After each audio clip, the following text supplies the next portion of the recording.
जरा पहले home assignments को डिस्कस कर लेते हैं, फिर उसके बाद हम आएंगे किसके ऊपर, शॉर्ट टर्म डिसीजन मेकिंग आज हमने स्टार्ट करना है। जी जनाब अनस, क्लास वर्क नंबर 9 में आप कह रहे थे कि आपको प्रॉब्लम है, किस चीज में आपको मसला आ रहा है?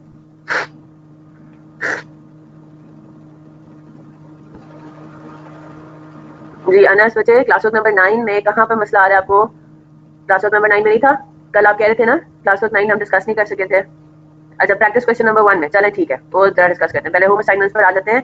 क्लास वर्क नंबर 9 हो गया। क्लास वर्क नंबर 10 हमने कल सॉल्व कर लिया था। मैंने आपको ये कहा था कि आपने क्लास वर्क नंबर 10 को एक दफा खुद जो है सॉल्व करना है, सोच समझ के। अगेन मिसिंग इन्फॉर्मेशन की तरह का ये क्वेश्चन है, कुछ इन्फॉर्मेशन आपको दी हुई है, कुछ आपको फाइंड आउट करनी है to find out the ultimate variances, ठीक है? तो आई होप लॉजिक कॉन्सेप्ट सबको क्लियर है। Objectives, as long as objectives आपको वेरिएंसेस के पता होंगे कि कौन से वेरिएंस का मतलब बेसिकली क्या है, फॉर्मूला से निकलता क्या है, आपके लिए चीज कैलकुलेट करनी आसान हो जाएगी, ठीक है? और एज लॉन्ग एज फॉर्मूलाज आपको याद है वेरिएंसेस के, तो अगेन मिसिंग इन्फॉर्मेशन निकालना कोई मुश्किल बात नहीं होगी। जी क्लास वर्क 11 पर आते हैं। क्लास वर्क 11 भी मैंने आपको होम असाइनमेंट दिया था। क्लास वर्क नंबर 11 में किसी को कोई मसला सॉल्व किया ना सबने? क्लास वर्क 11, क्लास वर्क 12 ये सबने अटेम्प्ट किया है? ठीक है, हो गया जनाब। क्लास वर्क 11 में कोई मसला नहीं है, भले एक स्टूडेंट ने अटेम्प्ट किया और 4 स्टूडेंट ने अटेम्प्ट किया। मैंने आपको बात की थी कि अगर तो प्रॉब्लम होगा तो मैं सॉल्व करूंगी, अदरवाइज नहीं। क्लास वर्क 12 पर आ जाते हैं। जामिल इंडस्ट्रीज, जामिल इंडस्ट्रीज बताइए, इसमें किसी को कोई मसला? वेरिएंसेस आपने कैलकुलेट करने थे, ये भी हो गया अल्हम्दुलिल्लाह। इसमें क्या मसला आ रहा है? प्राइस वेरिएंस में इशू आ रहा है। अच्छा जी, पार्ट बी में, अच्छा पार्ट बी देख लेते हैं। पार्ट बी में उसने आपको यील्ड वेरिएंस में इंडिविजुअली आंसर डिफरेंट है बट टोटल सेम, तो क्या ठीक हुआ? नहीं, इंडिविजुअली भी आंसर सेम आना चाहिए। इंडिविजुअली भी है ना, यील्ड वेरिएंस में इंडिविजुअली भी सेम आना चाहिए आंसर। आपने ऊपर नीचे कोई फिगर कर दी होगी, आप उसको जरा दोबारा चेक करो। मतलब मटेरियल ए में जो एक्स है उसके अंदर जो यील्ड वेरिएंस है इन मटेरियल एक्स या मटेरियल जी, वो भी तो सेम आना चाहिए ना पीछे से। मतलब ये नहीं हो सकता कि भाई वो डिफरेंट है क्योंकि आपने बेसिस डिफरेंट लिया, assumptions तो कोई हमने इस्तेमाल नहीं की। ठीक है जी। अच्छा, इसमें standard quantity in standard mix confirm करते हैं। चलें ठीक है, उसको जरा देख लेते हैं। पार्ट ए से स्टार्ट करते हैं। पार्ट ए में दो क्वेश्चंस हैं। एक अनस कह रहे हैं कि जी प्राइस वेरिएंस इसमें नहीं समझ में आया, और दूसरा सना कह रही है कि standard quantity in standard mix जो है वो हम जरा देख लेते हैं। ठीक है जनाब, अभी देखते हैं उसको। तो पहले हम जरा प्राइस वेरिएंस पर आ जाते हैं। प्राइस वेरिएंस का फॉर्मूला क्या है? अगेन एक का अलग निकलेगा, जी का अलग निकलेगा। प्राइस वेरिएंस के फॉर्मूले में हम क्या देखते हैं कि जो हमारे पास एक्चुअल कॉस्ट पर यूनिट है और जो स्टैंडर्ड कॉस्ट पर यूनिट है, दोनों में क्या डिफरेंस है? Keeping actual quantity the same, है ना? एक्चुअल क्वांटिटी यहाँ पे क्या है? कंज्यूम्ड और परचेज देखिए, ठीक है। अगर यहाँ पे क्या कंज्यूमर परचेज देखिए ना, opening and closing finish goods inventory है, और आपके पास जरा मुझे देखकर बताइए एक्स और जी की क्या क्लोजिंग बैलेंस है? बिल्कुल क्लोजिंग बैलेंसेस आ रहे हैं ना। हाँ जी, परचेजेस और कंजम्पशन यहाँ पे सेम नहीं है ना? परचेजेस और कंजम्पशन यहाँ पे सेम नहीं है। हमें नजर आ रहा है कि परचेजेस 17,000 है, कंजम्पशन 16,000 है। यहाँ पे परचेजेस 35,000 है और इश्यूज टू प्रोडक्शन है 29,000। Is that clear? तो यहाँ पे हमने प्राइस वेरिएंस के लिए पहली बात तो ये क्या लेना है? एक्चुअल एक्चुअल क्वांटिटी परचेज लेना है या एक्चुअल क्वांटिटी कंज्यूम्ड लेना है प्राइस वेरिएंस के लिए? हाँ जी, परचेज लेंगे ना? परचेज लेंगे, कंज्यूम लेंगे? अच्छा कंज्यूम्ड, अच्छा ठीक है। आप उसमें अज्यूम करेंगे जी उसको आपने किसके ऊपर वैल्यू करना है? स्टैंडर्ड कॉस्ट के ऊपर, है ना? चले जी, closing stock is to be valued at standard, यहाँ पे लिखा हुआ नहीं है ना? मैं जो बात कह रही हूँ वो स्टैंडर्ड वाली है। इन्होंने इन्होंने किससे सॉल्व किया है पहले मुझे ये बताएं। मैं ये बात आपको दोबारा से क्लैरिफाई कर दूं, दोनों बेसिस पे आप आंसर सॉल्व कर सकते हैं, ठीक है? अपने आंसर में आप अजम्पशन लिख लीजिएगा। यहाँ पे इन्होंने कुछ मेंशन तो नहीं किया हुआ ना कि आपने इन्वेंट्री को किस पे वैल्यू करना है, स्टैंडर्ड पे या एक्चुअल पे? ऐसा कुछ नहीं बोला हुआ, मुझे तो नहीं नजर आ रहा है ना, बिल्कुल भी कुछ नहीं बोला हुआ। तो इसका मतलब क्या हुआ कि हम दोनों बेसिस पे इस्तेमाल कर सकते हैं। ये बात हम ग्रुप पे भी डिस्कस कर रहे थे, ठीक है? आप इस क्वेश्चन को सॉल्व कर सकते हैं assuming inventory is valued at actual cost. You can solve the same question assuming inventory is valued at standard cost, but बस अपनी अजम्पशन जो है ना वो आप क्वेश्चन में लिख लीजिएगा। बेहतर क्या होता है? बेहतर ये होता है कि हम ये कहें कि inventory closing inventory to be valued at actual cost, ठीक है? Is that clear? हाँ जी, एक्चुअल कॉस्ट पे जब वैल्यू करना है तो उसके अंदर आपने वेरिएंस कैलकुलेट करने के लिए आपको क्या इस्तेमाल करना है? कंज्यूम की फिगर, है ना? चलिए जी, इन्होंने पीछे मेरे ख्याल से किस तरह से सॉल्व किया, लेट मी सी। बेनामुनी का बेसिस इस्तेमाल करके कर लेंगे सॉल्व, कोई मसले वाली बात नहीं है। दोनों तरीकों से वैसे हम सॉल्व कर सकते हैं, इसमें कोई इशू नहीं है जी। ये बात सबको समझ आ गई है ना? You can use either of the basis, कोई टेंशन वाली बात नहीं है। हो सकता है आपका आंसर पीछे से डिफरेंट आए, ऑब्वियसली बात है, बेसिस का फर्क होगा। चलें जी, मैं सोल्यूशन आपके सामने खोल लेती हूँ ताकि उसको हम देख के डिस्कस कर लें, कोई मसला ना आए। प्राइस वेरिएंस के अंदर again this is class work number 12। चले जी, प्राइस वेरिएंस के अंदर इन्होंने क्या चीज ली हुई है? 17,000। ये आपके पास इश्यूज है ना, एक्चुअल मटेरियल यूजेज है, मटेरियल मिक्स वेरिएंस आ रहा है, ये रहा, ठीक है? प्राइस वेरिएंस इन्होंने किस तरह से कैलकुलेट किया हुआ है? इनका एक्स का इश्यूज, ये एक्चुअल इश्यूज है, पहले देखना पड़ेगा, ठीक है। Production for zeta for the month of August 2016 was budgeted at 15,000 units, ठीक है जनाब। पार्ट बी मैं सॉल्व करवाती हूँ। पहले जरा मैं खुद भी इस क्वेश्चन को प्रॉपर्ली रीड कर लूँ। Information pertaining to production of zeta for August 2016 is as under raw material inventories valued at lower of cost net realisable value cost is determined under FIFO method stock cards of material X and Z are reproduced below.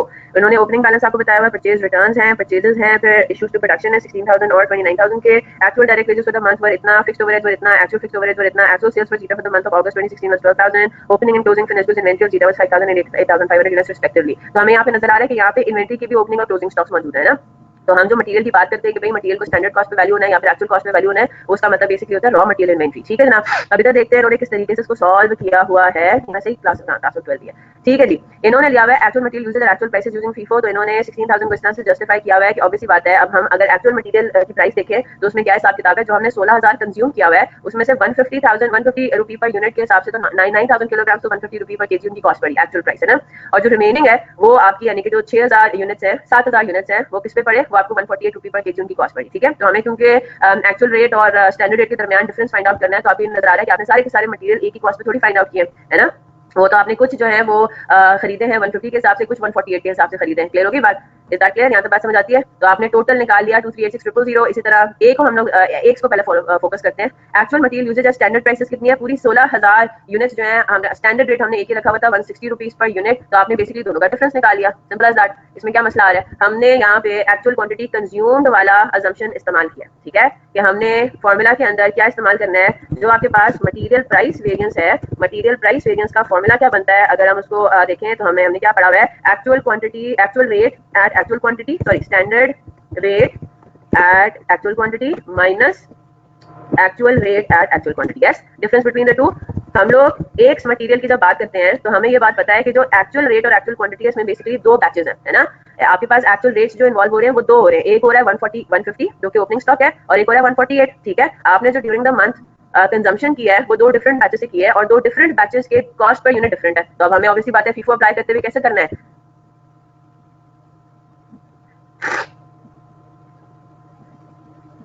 Whole material value नहीं, closing raw material मुझसे, closing raw material.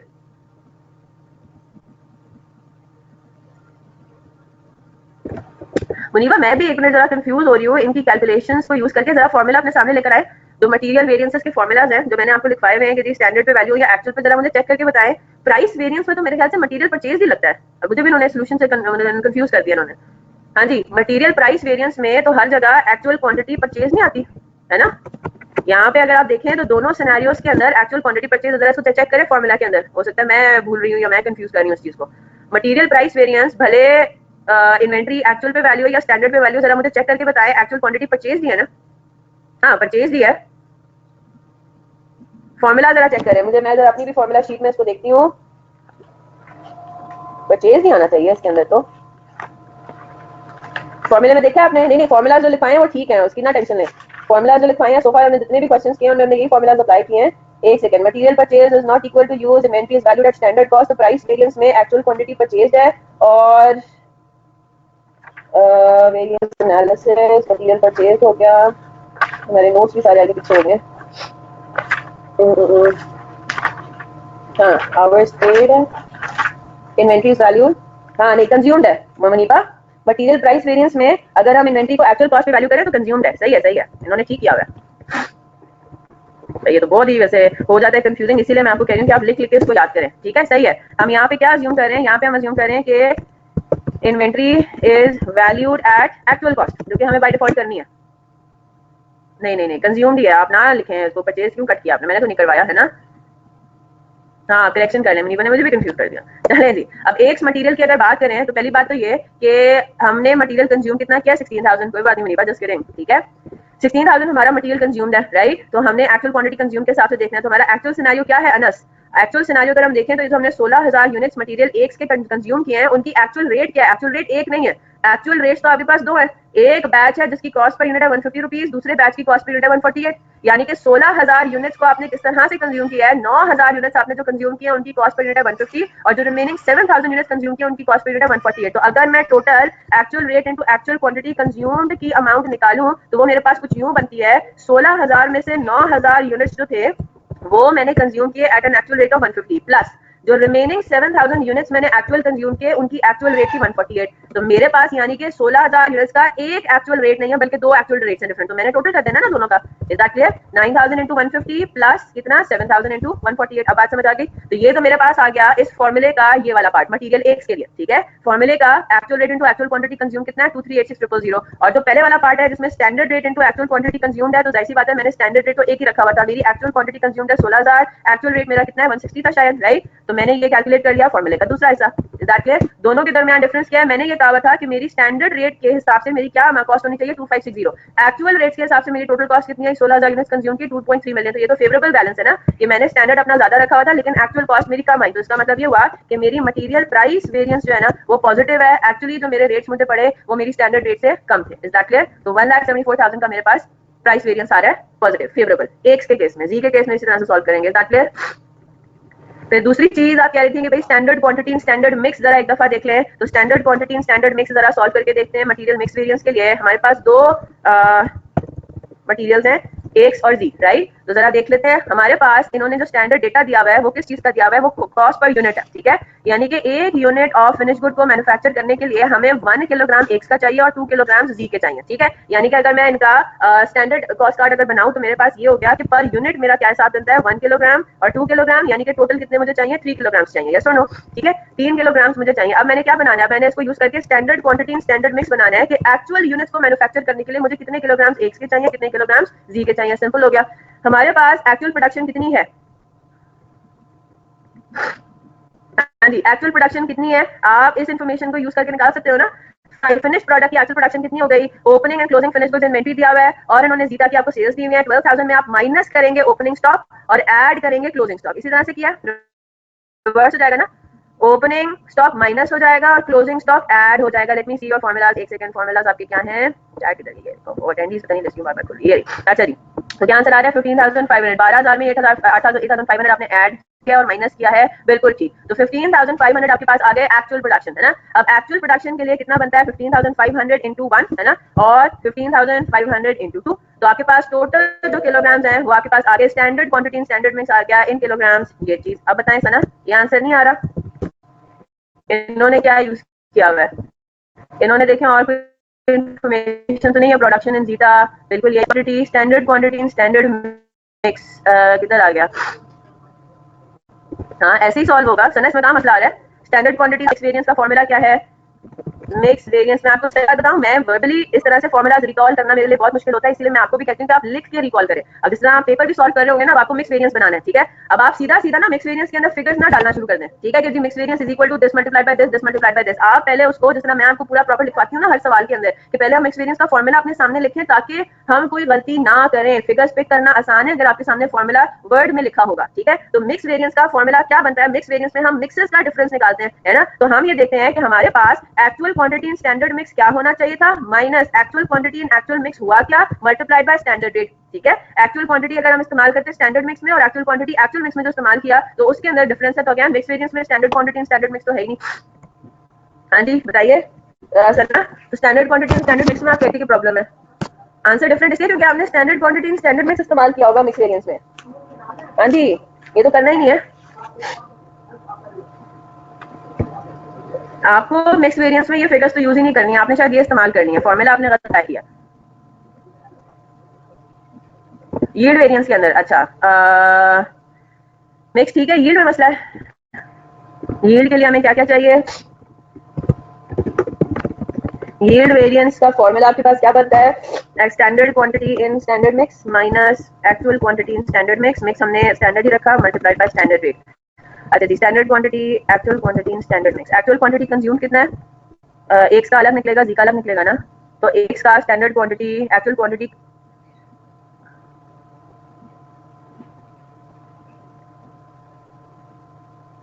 नहीं 16 होगा ना। Actual quantity consume 16 है ना x का। हाँ जी, आप 15 क्यों कह रहे हो मुनीबा?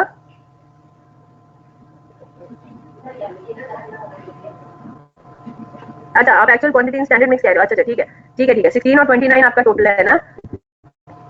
ठीक है ठीक है।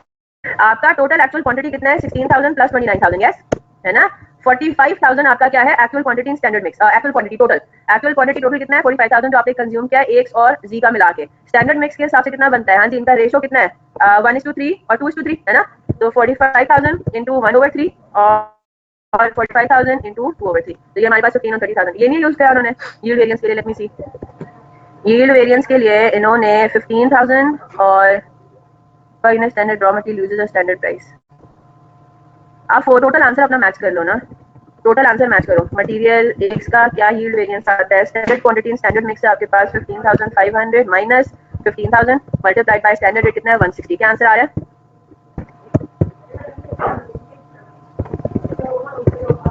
80,000। 80,000 फेवरेबल।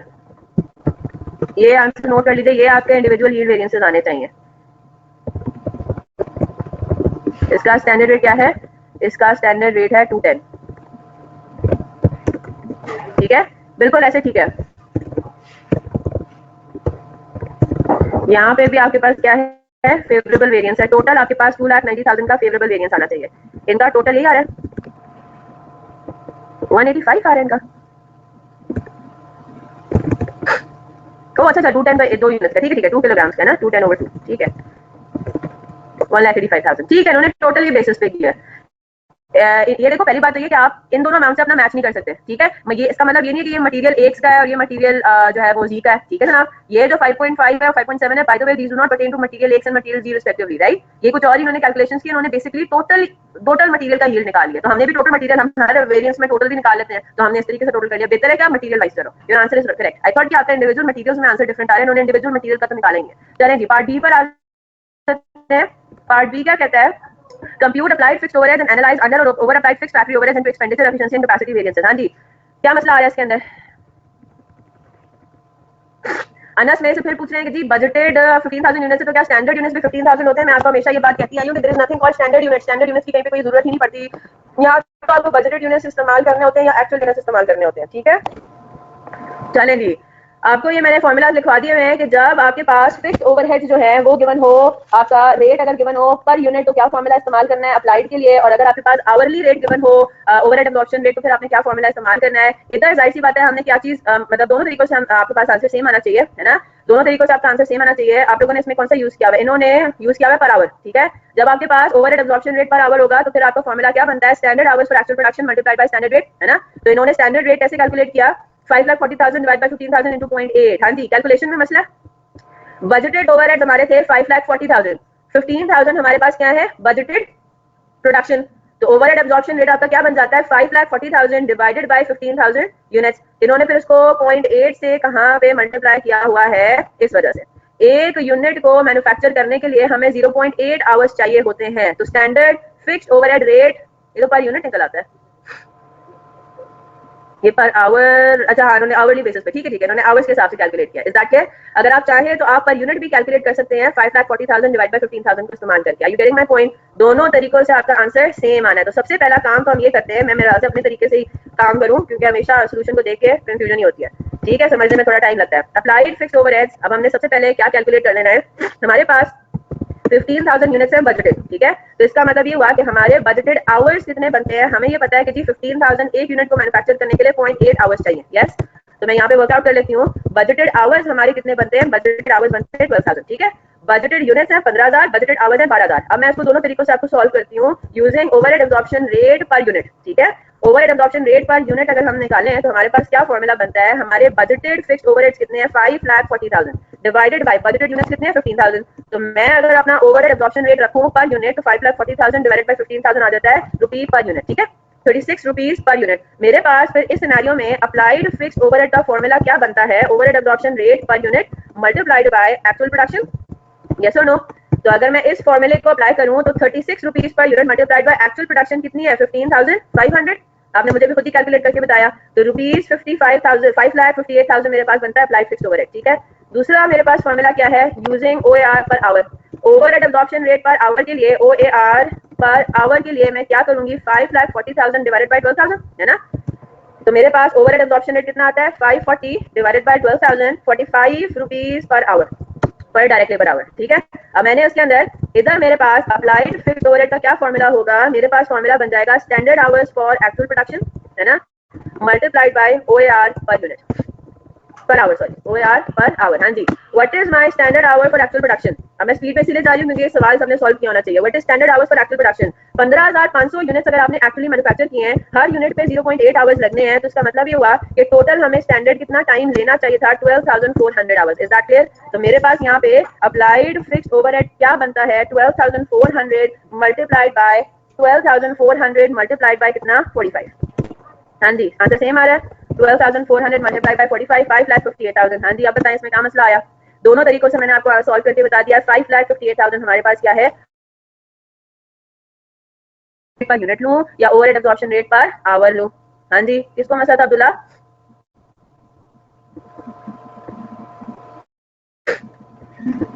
हाँ जी, और बताइए।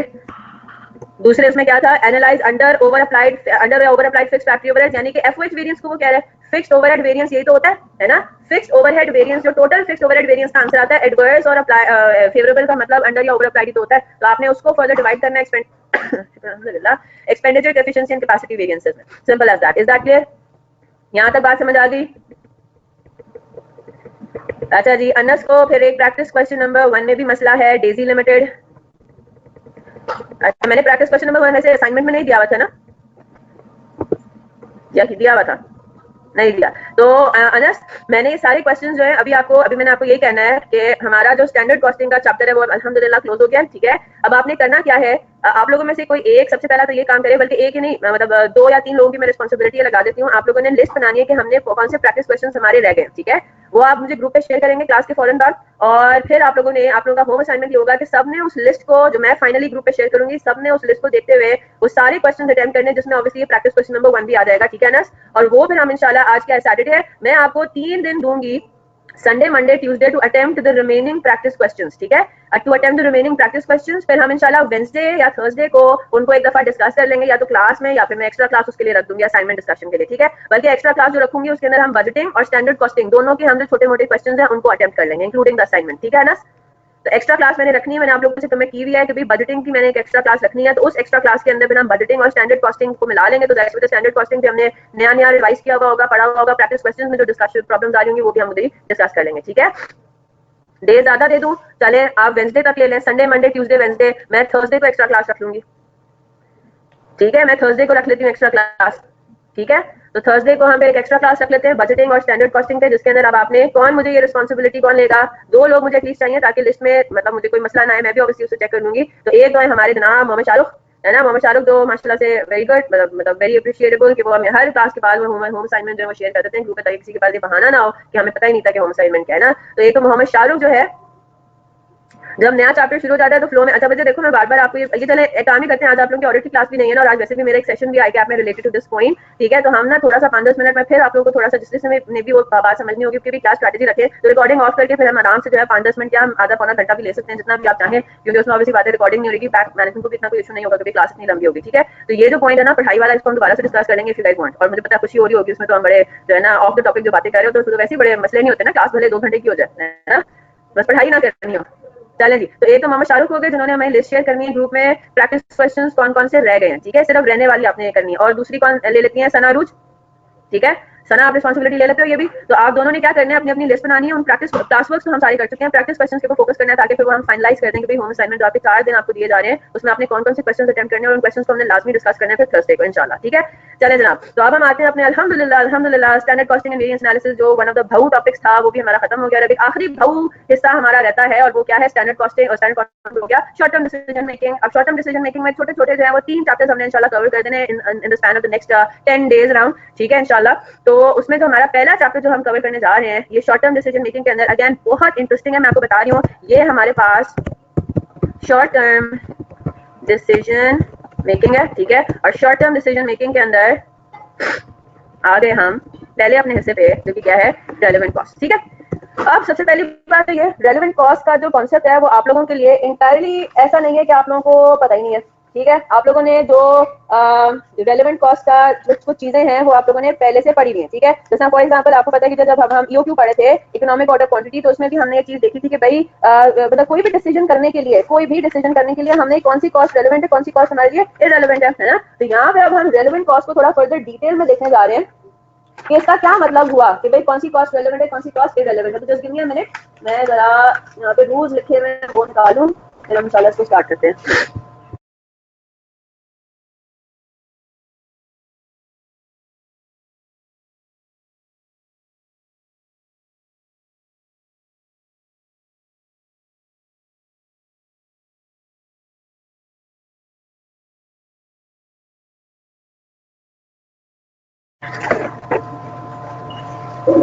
सबसे पहली बात तो ये कि हमारे जो रेलेवेंट कॉस्ट है इसके अंदर हम जिस चीज को देखेंगे ना वो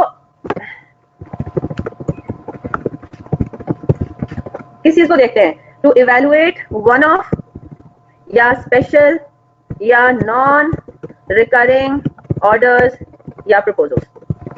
ठीक है, क्या मतलब हुआ इस बात का? फॉर एग्जाम्पल मेरा एक बिजनेस है, मैं नॉर्मल रूटीन में जो अपने ऑर्डर्स को फुलफिल करती हूँ उसके बारे में हम नहीं देखेंगे। हमारे पास एक कोई स्पेशल ऑर्डर आ गया, बड़ा सा कोई ऑर्डर आ गया जो कि नॉर्मली हमारा ordinary course of the business हम इतने कोई स्पेशल किस्म के ऑर्डर्स या कस्टमाइज्ड ऑर्डर्स या टेलर मेड ऑर्डर्स को एंटरटेन नहीं करते। ठीक है, तो फॉर एग्जाम्पल ये कि भाई मेरा एक जो है वो मैं मैन्युफैक्चर करती हूँ, फॉर एग्जाम्पल चेयर्स है ना। अब मेरा एक स्टैंडर्ड एक चेयर, एक ही चेयर टाइप ऑफ चेयर मैं मैन्युफैक्चर करती हूँ और उसका एक स्टैंडर्ड डिजाइन है। ठीक है जनाब, अब लेकिन मुझे एक आ गया स्पेशल ऑर्डर आ गया, फॉर एग्जाम्पल वो कस्टमाइज्ड है।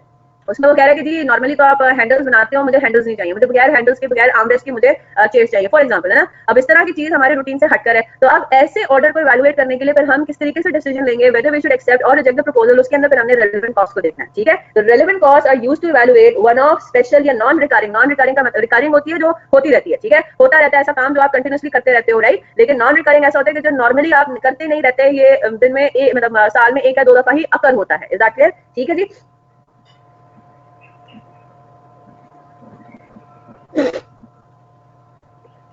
अच्छा जी, अब इसके अंदर हमें दो तीन चीजों को देखना पड़ता है। ठीक है जी, कॉपी करने की ऐसा जरूरत नहीं है, सिर्फ समझने की जरूरत है, चाहे तो कॉपी भी कर लें। ठीक है जी,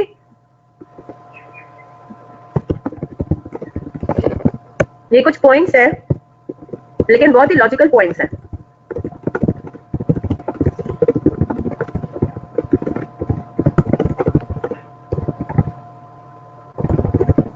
पहली बात तो ये होगी, ठीक है, कोई एंटिटी उस for example in the normal manufacturing process वो कोई एक मतलब नॉर्मल तरीके से सारा काम कर रही होती है, उसको एक स्पेशल ऑर्डर आ गया, कस्टमाइज्ड ऑर्डर आ गया, उस कस्टमाइज्ड ऑर्डर की वजह से उस एंटिटी को कोई एक्स्ट्रा खर्चा पड़ा, तो ये तो बहुत ही लॉजिकल बात है, ये उस ऑर्डर की रेलेवेंट कॉस्ट कहलाएगी। ठीक है ना, ये उस ऑर्डर की क्या कहलाएगी? Relevant cost. भाई ये ऑर्डर होने की वजह से हमें ये एक्स्ट्रा खर्चा पड़ रहा है। Incremental is something else, incremental is something else. कोई खर्चा ऐसा था जो कि नॉर्मली उसको नहीं। फॉर एग्जांपल मैं जो चेयर्स मैन्युफैक्चर करती हूँ ना, वुडन चेयर्स होती हैं, मेरी बात गौर से सुनिएगा।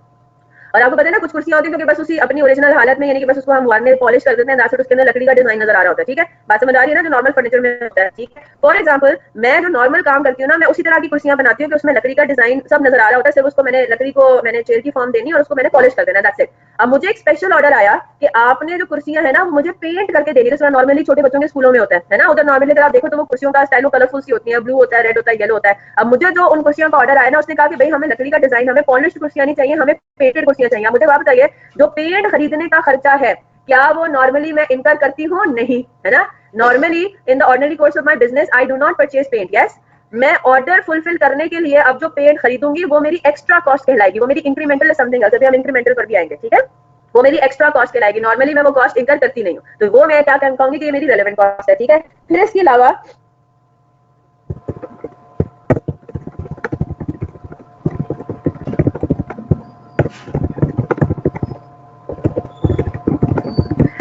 मेरी एंटिटी को कोई इनकम मिलती थी, फॉर एग्जाम्पल इसको मैं इस तरीके से समझा सकती हूँ। अब मेरे पास एक स्पेशल ऑर्डर आया उन्हीं कुर्सियों का। ठीक है, बच्चों के स्कूल की मैंने कुर्सियां मैन्युफैक्चर करनी है और उनको मैंने पेंट करना है। एक तो ये हो गया कि जो पेंट का खर्चा है वो मेरा एक्स्ट्रा खर्चा कहलाएगा, वो मेरे ऑर्डर की रेलेवेंट कॉस्ट का पार्ट बनेगा। अच्छा ठीक है, दूसरी बात ये कि अगर मैं आपको ये कहूँ कि भाई इन कुर्सियों को मैन्युफैक्चर करने के लिए मुझे कुछ जो है वो सादी कुर्सियां मैं जो हूँ वो फोरगो मुझे करना पड़ेगा। ठीक है, मतलब मैं सादी कुर्सियां पे मैन्युफैक्चर नहीं कर पाऊंगी क्योंकि मेरे पास इतनी कैपेसिटी नहीं है, फॉर एग्जाम्पल। ठीक है, तो मैं फॉर एग्जाम्पल महीने में सिर्फ 1000 कुर्सियां ही टोटल मैन्युफैक्चर कर सकती हूँ। मैं ऑलरेडी 1000 कुर्सियां बड़े स्कूलों वाली मैन्युफैक्चर कर रही हूँ। मुझे एक ऑर्डर आ गया, बिल्कुल ठीक है, अपॉर्चुनिटी कॉस्ट है। अब मुझे एक ऑर्डर आ गया कि भाई आपने छोटे बच्चों के स्कूल की भी कुर्सियों को मैन्युफैक्चर करना है, तो जाहिर सी बात है मुझे अपने थोड़ा जो काम है बड़े स्कूलों की जो मैं कुर्सियां मैन्युफैक्चर कर रही हूँ उसको मुझे स्टॉप करना पड़ेगा, है ना। तो जो मेरा इनकम लॉस्ट है as a result of the special order, ठीक है, जो मेरी इनकम लूज होगी because of not being able to manufacture the polished chairs is going to be my relevant cost of this order. और वो basically क्या होता है, इसको आप नॉर्मल टर्म्स में क्या कहते हो, अपॉर्चुनिटी कॉस्ट। ठीक है, इनकम अगर आपने कोई आपकी इनकम अगर आपको नजर आ रहा है स्पेशल ऑर्डर को लेने की वजह से मेरी इनकम कोई लूज होगी, तो that income lost will be your relevant cost for this order. Repeat कर दूं, मैं कर देती हूँ। आपको अपॉर्चुनिटी कॉस्ट का कॉन्सेप्ट पता है ना? अपॉर्चुनिटी कॉस्ट क्या होता है, बेनिफिट फॉर गॉन, राइट। मुझे ये बात पता है कि अगर मैंने फॉर एग्जाम्पल मैं आपको ये कहूँ, जी बिल्कुल ऑर्डर एक्सपेंसिव होगा। पहली बात तो ये कि अभी हमने ऑर्डर एक्सेप्ट किया नहीं है, ये बात याद रखिएगा। अभी हम डिसीजन मेकिंग लेवल पर है, क्या हम ऑर्डर को एक्सेप्ट करें या ना करें। ठीक है, तो अगर इस चीज से ऑर्डर मेरा ज्यादा एक्सपेंसिव हो जाएगा तो हम ऑर्डर को एक्सेप्ट ही नहीं करेंगे। हम कहेंगे कि भाई ये तो फीजिबल ही नहीं है कि हम इस ऑर्डर को एक्सेप्ट करें, हम फिर वो रिजेक्ट कर देंगे और हम अपनी नॉर्मल कुर्सियां मैन्युफैक्चर करते रहेंगे। सही है। अच्छा जी जेबा, आपको मैं समझा रही हूँ ये बात। अपॉर्चुनिटी कॉस्ट का कॉन्सेप्ट हम सबको पता है। अपॉर्चुनिटी कॉस्ट क्या होती है, benefit for gone, right, benefit lost. ठीक है जनाब। अब मैं अगर आपको ये कह रही हूँ कि भाई मेरे पास एक बहुत ही हैवी किस्म का किसी भी प्रोडक्ट का, कुर्सियों से जरा बाहर निकल जाते हैं, किसी भी प्रोडक्ट का बहुत ही कोई हैवी किस्म का ऑर्डर आया। ठीक है, उस ऑर्डर को मैं इवेल्युएट कर रही हूँ, याद रखिएगा। अब इवेल्युएट करते हुए मैं ये बात सोच रही हूँ कि अगर मैंने ये ऑर्डर एक्सेप्ट कर लिया तो क्या होगा, मेरे दूसरे काम पर असर पड़ेगा। ठीक है, अब मेरे दूसरे का मैं नॉर्मल प्रोडक्ट्स मैन्युफैक्चर कर रही हूँ जो स्पेशल ऑर्डर से हटकर है, मेरी इनकम थोड़ी सी अफेक्ट होगी उन दूसरे प्रोडक्ट्स की प्रोडक्शन में स्टॉपेज की वजह से, फॉर एग्जांपल। ठीक है, तो क्या होगा, मैं कॉस्ट बेनिफिट एनालिसिस बेसिकली कर रही हूँ ना, कि मैं अगर ये स्पेशल ऑर्डर ले लेती हूँ तो मेरे दूसरे काम पे क्या फर्क पड़ेगा। तो मुझे ये नजर आ रहा है कि मेरा जो है ना थोड़ी सी प्रोडक्शन, मेरी दूसरी जो मैं प्रोडक्ट्स मैन्युफैक्चर कर रही हूँ ना, उनकी थोड़ी सी प्रोडक्शन थोड़ी सी रुक जाएगी या मुझे रोकनी पड़ेगी। तो उस प्रोडक्शन स्टॉपेज की वजह से मुझे उनकी इनकम लूज करनी पड़ेगी थोड़ी सी, है ना। तो मैं इस तरीके से भी एनालिसिस करूंगी। तो फिर मैं क्या कहूंगी, मैं ये कहूंगी कि इस ऑर्डर की कॉस्ट है income lost from other products। ठीक है, तो वो जो any income foregone because of the special order will be considered as relevant cost of that order। ठीक है, हम ऑर्डर की कॉस्ट के बारे में बात करें, हम स्पेशल ऑर्डर को एनालिसिस करें, तो वो हमारी रेलेवेंट कॉस्ट होगी of that special order. I hope बात क्लियर है। ठीक है, फिर इसके अलावा एक और चीज है एक्स्ट्रा इनकम। जो अच्छा, एक्स्ट्रा इनकम की हम बात नहीं करेंगे, पहले एक्स्ट्रा कॉस्ट की बात करेंगे।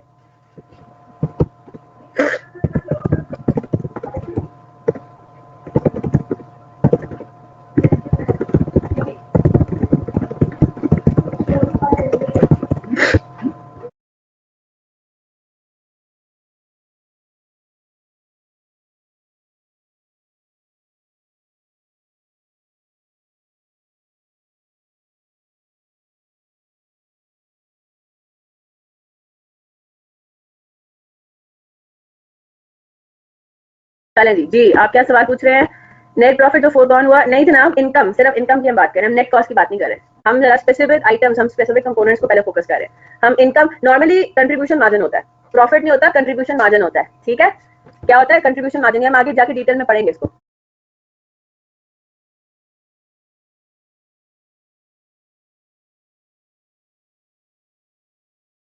ठीक है, ये हम डिटेल में बाद में देखेंगे।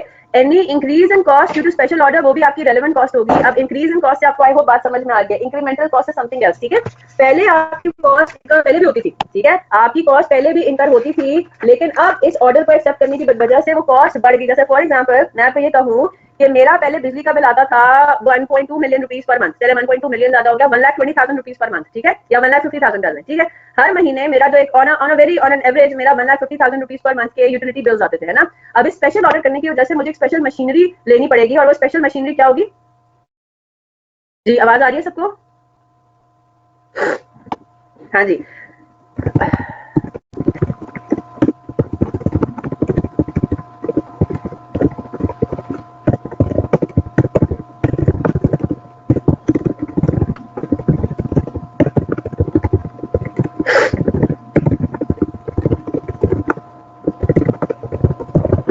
हाँ जी, यहाँ पे क्या हिसाब किताब नजर आ रहा है आपको। नजर आ रहा है कि ऑर्डर हम एक्सेप्ट ना भी करें तभी हमें पता है कि हमारे यूटिलिटी बिल्स कितने आने, on an average 1,50,000 rupees per month हमारे यूटिलिटी एक्सपेंसेस होने, है ना। हमें क्वेश्चन में बता दिया गया है कि हमें ये बात बताई जा रही है कि भाई ऑर्डर एक्सेप्ट करने के बाद एक्सपेक्टेड है कि अब आपकी यूटिलिटी बिल्स कितने हो जाएंगे, 2 लाख रुपीज पर मंथ हो जाएंगे। तो इसका क्या मतलब हुआ, स्पेशल ऑर्डर की रेलेवेंट कॉस्ट क्या होगी, the extra, the increase in exactly the increase in utility bills, because आपने कोई स्पेशल मशीनरी आपको हायर करनी पड़ गई। ठीक है, तो जो इंक्रीज इन कॉस्ट है ड्यू टू स्पेशल ऑर्डर वो आपकी रेलेवेंट कॉस्ट होगी, और उसको हम कहते हैं इंक्रीमेंटल कॉस्ट। इंक्रीमेंट होता है इंक्रीज कर जाना। तो पहले आपका 1,50,000 था, फिर आपका 2 लाख हुआ, तो 50,000 is your incremental cost and that is going to be a part of your cost of your special order analysis करने के लिए। जी इजाफी प्रिंटिंग करवाई तो जो नॉर्मली कस्टमर्स के लिए नहीं की जाती, हाँ जी, तो वो भी उसकी रेलेवेंट कॉस्ट होगी ना, स्पेशल ऑर्डर की रेलेवेंट कॉस्ट होगी। हम अज्यूम करें स्टेप फिक्स कॉस्ट यहाँ पे रेलेवेंट नहीं है, मोहम्मद उस्मान। assumption हमारी है कि वो हमारी जो स्टेप फिक्स कॉस्ट है यहाँ पे वो रेलेवेंट नहीं, यहाँ पे जो स्टेपिंग अप हो रही है ना that is because of the special order and not because आपका रेंज मतलब इंक्रीज या डिक्रीज कर रहा है, ठीक है।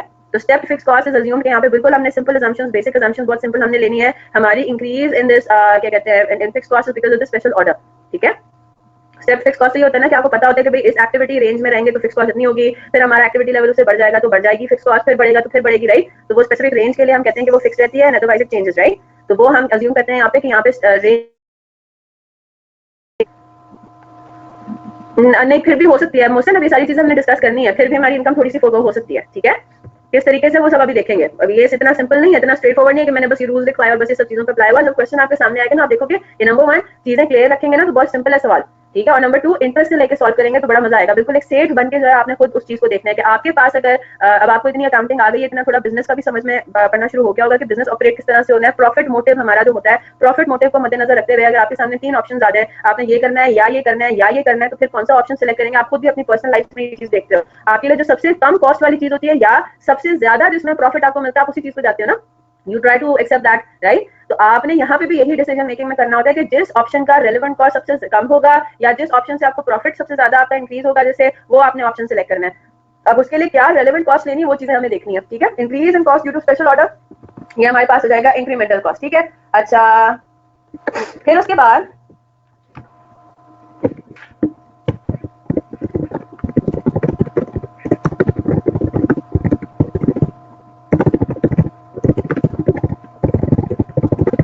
ठीक है, कोई एक्स्ट्रा इनकम, अब आप स्पेशल ऑर्डर की वजह से आपको जो इनकम में इंक्रीज आपके आएगा वो अब आपने डिसीजन मेकिंग में उसको भी कंसिडर करना है ना, वो आपकी रेलेवेंट इनकम कहलाएगी कि भाई हमने नेट बेसिस पे देखना होगा ना, तो भाई नेट बेसिस पे हमारा क्या हिसाब किताब बनता है, ठीक है। तो वो आपने रेलेवेंट इनकम के तौर पे ले लेनी है, ठीक है। अच्छा जी, एनी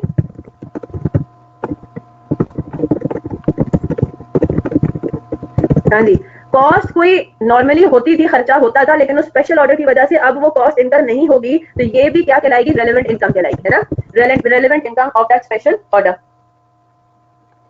ठीक है ना। यहाँ तक बात क्लियर होगी। तो ये 3 4 5 चीजें हैं, ये चीजें हम जो है वो कंसिडर करेंगे। इसके अलावा एक और इम्पोर्टेंट पॉइंट क्या है,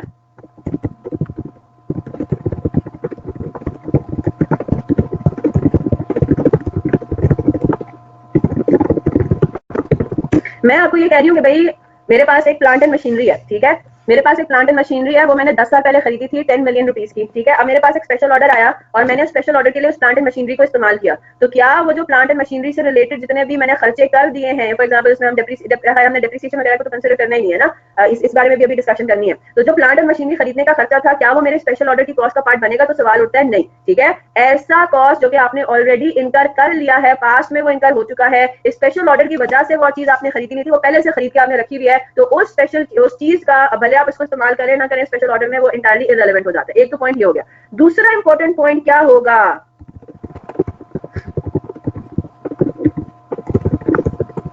हमने ऐसे चीजों को देखना है डिसीजन मेकिंग करते हुए, रेलेवेंट कॉस्ट के बारे में बात करते हुए, जिनका कैश इनफ्लो या आउटफ्लो से ताल्लुक हो, दैट्स इट। इसका क्या मतलब हुआ, डिप्रिसिएशन हो गया, अक्रूड इंटरेस्ट हो गया, अक्रूड एक्सपेंसेस हो गए, ये चीजें आपकी इररेलेवेंट हैं with regards to decision making, with regards to relevant cost of that special order. Is that clear. Non cash items नहीं लेने, प्रोविजन फॉर बैड डेट्स में कोई इंक्रीज आया वो हमारा हम कंसिडर नहीं करेंगे फॉर डिसीजन मेकिंग, ठीक है। डेप्रिसिएशन हो गया वो कंसिडर नहीं होगा for decision making. Is that clear, yes और नो। अच्छा, मैं यहाँ पे जरा 2 मिनट्स का ब्रेक लेनी हूँ, ठीक है। I will be right back, आप लोग प्लीज ऑनलाइन ही रहिएगा। This conference will now be recorded. चलें जनाब, यहाँ तो बात क्लियर हो गई। तो एक तो चीज हमारे लिए जरूरी ये है कि हम इस बात को समझें कि हमारे पास जो कैश फ्लोज, ऐसी एक्टिविटीज जो कि कैश फ्लो में रिजल्ट करेंगी, वही हमारी रेलेवेंट कॉस्टिंग का पार्ट होंगी, ठीक है। पहली बात तो ये होगी। चलें जी, अब जरा हम आगे चलते हैं। अब हमने हर कैटेगरी के अंदर इस बात को डिस्कस करना है कि हमारे पास रेलेवेंट कॉस्ट क्या होगी, ठीक है। विद रिगार्ड टू मटीरियल्स, सबसे पहले हम देख लेंगे, ठीक है जी, मटेरियल से रिलेटेड जरा पहले मैं चाहूंगी कि आप, एक एग्जांपल है पैक हैंडबुक में, बाय द वे हम पैक हैंडबुक का जो ऑर्डर है ना वो फॉलो नहीं करें, ठीक है। हम फॉलो कर रहे हैं पैक हैंडबुक का, पहले हम जो सॉल्व करने जा रहे हैं ना वो है section 4। Let me open that first.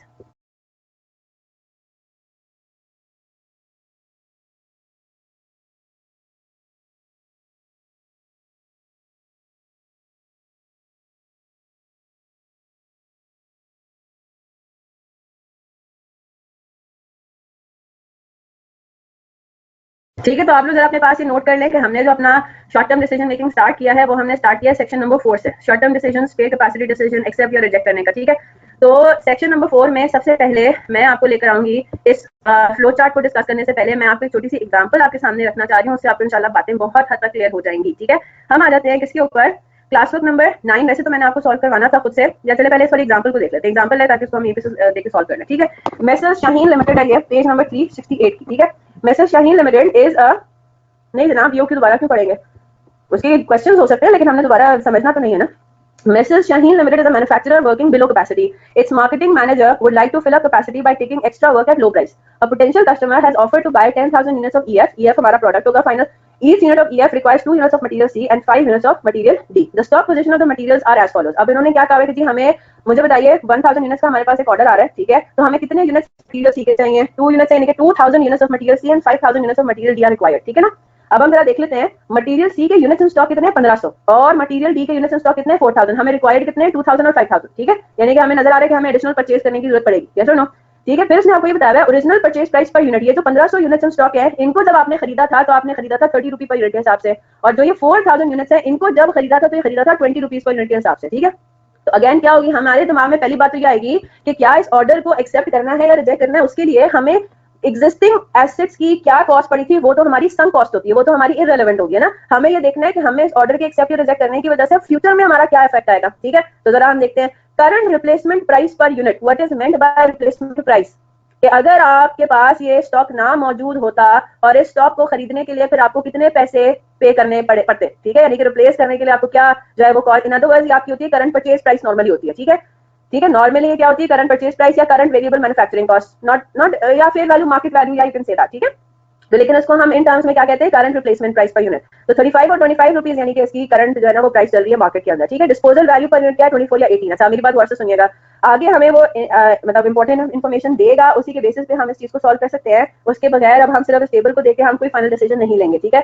आगे हमें वो क्या बता रहा है, material C is in continuous use by the company. क्या मतलब हुआ, मटेरियल सी एक ऐसा है जिसको हम इस्तेमाल करते हैं दूसरे यूनिट्स के लिए भी, while D is no longer used by the company and existing stock of D is now surplus to requirements। अब थोड़ा सा आपके दिमाग में थोड़ा बनता आ रहा है ना, सिनेरियो पूरा बन रहा है। अब अगर वो आपसे पूछे the relevant cost for materials and minimum cost assuming that other manufacturing cost is 50 per unit would be computed as follows। ठीक है, तो हम क्या कह रहे हैं, हमें वो कह रहे हैं कि अदर मैन्युफैक्चरिंग कॉस्ट है वो 50 रुपए पर यूनिट है, तो मुझे बात बताइए इस स्टॉक की टोटल कॉस्ट बनेगी क्या। मेरी बात गौर से सुनिएगा, 1500 यूनिट्स ऐसे हैं जो कि आपको इस स्पेशल ऑर्डर के लिए भी चाहिए, ठीक है, और आपको दूसरे कामों के लिए भी जरूरत है ना, मटेरियल सी क्योंकि वो कंटिन्यूअस यूज में है बाय द कंपनी। तो अगर मैं मटेरियल सी के पॉइंट ऑफ व्यू से देखूं तो रेलेवेंट कॉस्ट मेरी क्या होगी। अब आपने इस बात को गौर से जरा सुनना है, ये वाला मटेरियल जो है ना वो हमारे, इसका मतलब है रेगुलर यूज में आता है। तो मैं अगर आपसे ये पूछूं कि मैं अगर कंसिडर कर रही हूँ स्पेशल ऑर्डर को, तो मेरे पास इन तीनों चीजों में से क्या चीज रेलेवेंट हो जाएगी। पहली बात तो ये original purchase price per unit तो मेरी रेलेवेंट कॉस्ट होगी नहीं। अब मेरे पास दो चीजें रहती हैं, अब मेरी बात गौर से सुनिएगा, इन्होंने डिस्पोजल वैल्यू क्यों दिया हुआ है। अगर मैं मटेरियल सी को इस्तेमाल ना करूं बल्कि इसको बेच दूं तो मुझे कितने पैसे रिसीव होंगे, डिस्पोजल वैल्यू मुझे पर यूनिट रिसीव होगी 24। ठीक है, ऐसा मटेरियल जो कि रेगुलर यूज में आता है उसमें तो ये बात सवाल मतलब उठता ही नहीं है ना कि हम इस मटेरियल को इस्तेमाल किए बगैर बेच दें मार्केट में।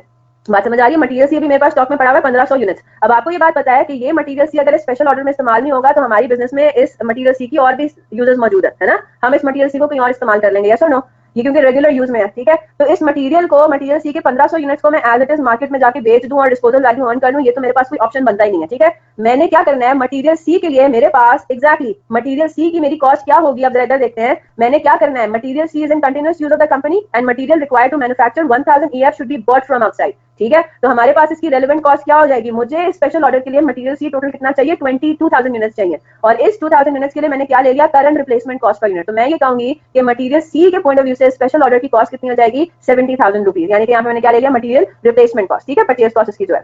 आगे चलते हैं, मटेरियल डी के ऊपर आते हैं, फिर बार गौर से सुनिएगा। मटेरियल डी के बारे में वो कह रहा है कि it is no longer used by the company. ठीक है, अब अगर वो no longer used by the company है तो मेरे पास ये जो 4000 यूनिट्स इन स्टॉक है, मेरे पास इनसे रिलेटेड एक ऑप्शन आ जाता है ना, मैं इसमें क्या करूंगी, या तो मैं 4000 यूनिट्स का मेरा कोई इस्तेमाल नहीं है तो मैं इनको बेच क्यों ना दूं, है ना, स्पेशल ऑर्डर में लगाने के बजाय मैं इनको बेच क्यों ना दूं। मेरे पास डिसाइड करने के लिए दो चीजें आ जाएंगी ना, कि मैं अगर इसको स्पेशल ऑर्डर एक्सेप्ट कर लेती हूँ तो ये स्पेशल ऑर्डर में लग जाएगा। मेरे पास एक दूसरा ऑप्शन भी तो है कि मैं स्पेशल ऑर्डर एक्सेप्ट ना करूं और इनको बेच दूं क्योंकि सरप्लस टू माय रिक्वायरमेंट्स है, ये मैं रेगुलरली यूज नहीं करती है। That clear.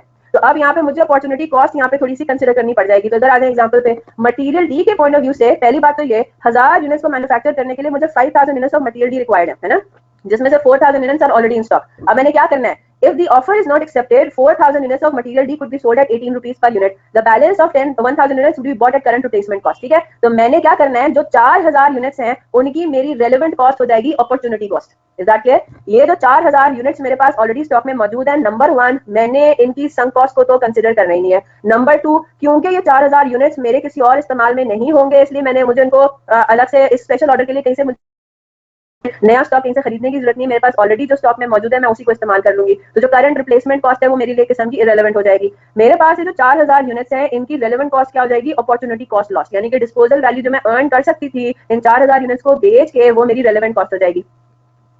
लेकिन अगर हम ऑर्डर रिसीव करने की कॉस्ट करें ना, ऑर्डर एक्सेप्ट करने की कॉस्ट कैलकुलेट करेंगे, अगर हम ये ऑर्डर एक्सेप्ट कर लें तो मेरी कॉस्ट क्या होगी, यही तो हमने कंसिडर करना है। अगर मैं ऑर्डर एक्सेप्ट कर लेती हूँ तो मुझे ये मटेरियल सी पूरा का पूरा मार्केट से खरीदना पड़ेगा। क्यों? क्योंकि जो मटेरियल सी मेरे पास स्टॉक में है वो कहीं और भी इस्तेमाल हो रहा है। Is that clear? तो मुझे स्पेशल ऑर्डर के लिए क्या करना पड़ेगा, मैं मार्केट जाऊंगी, मार्केट से खरीदूंगी। ठीक है ना, ये बात समझ आ गई?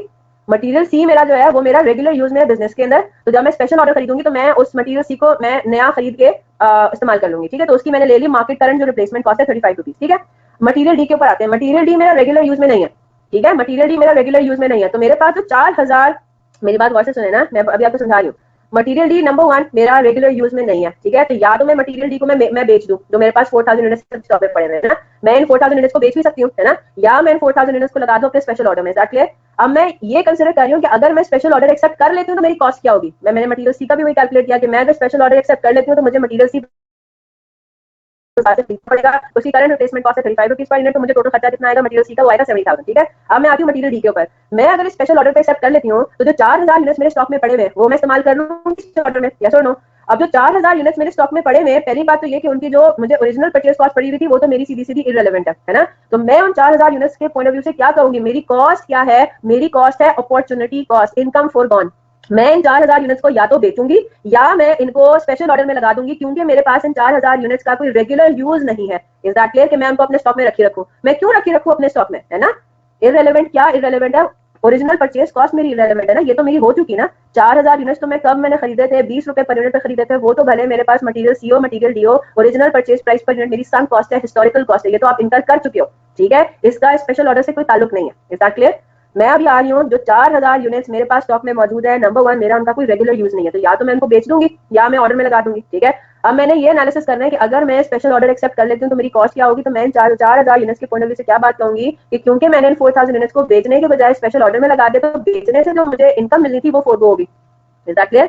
तो इन 4000 यूनिट्स की रेलेवेंट कॉस्ट क्या हो जाएगी, 72,000, और जो रिमेनिंग 1000 यूनिट्स है वो आपको बाजार से खरीदने पड़ेंगे स्पेशल ऑर्डर को एक्सेप्ट करने की वजह से। Is that clear? तो बाजार में इनकी कॉस्ट पर यूनिट क्या चल रही है, करंट रिप्लेसमेंट कॉस्ट चल रही है 25। इज दैट क्लियर, यस और नो? ठीक है, तो मैंने ये कैलकुलेट कर लिया कि मटेरियल डी की total cost because of accepting the special order would be what, 97,000। Is that clear, yes और नो? अब बात समझ आई?